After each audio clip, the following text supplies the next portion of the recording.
aad baan islaamay oo farxadan waxaan bilaabayaa taxanaha qisooyin ku saabsan Turkiga iyo Qobrus Cyprus.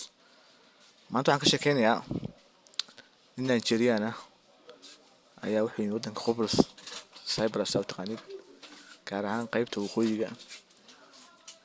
Ninkaas oo runtii uu dambeyn helay scholarship iyo shaqo. Runtii markay taana janiskaas qof kasta ma helo, laakiin waa qof dhif ah oo nasiib ah ayaa hela.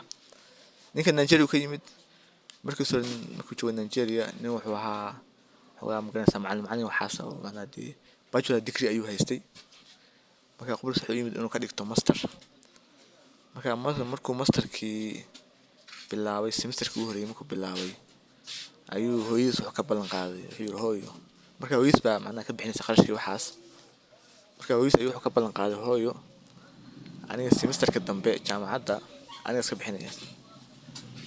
Marka hooyadiis waxay ma hubtaa waan wahaa haye ninkii marka siduu magaranaysa ballanta hooyadiis ka qaaday u fuliyo ayuu wuxuu sameeyay dadaal badan.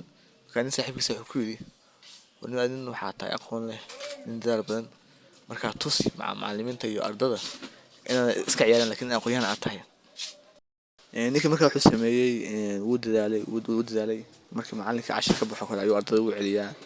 wuu dadaalay lecturer uu caawiyaa macallinta kale uu caawiyaa jaamacadii uu caawiyaa.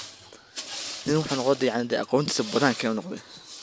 Ugu dambeyn ninkii waxaa la siiyay scholarship shaqana uu helay. Taas marka waxay ku tusinaysaa qof kasta hadduu hami leeyahay oo dadaal u soo jeedo halka uu higsanayo qofku si fudud ayuu magaranaysa ku gaari karayaa. Marka waxaan leeyahay aad u mahadsantiin qisadaas ku egtahay qisooyin badan ma soo wadaa marka follow soo like waa mahadsantiin. Thank you.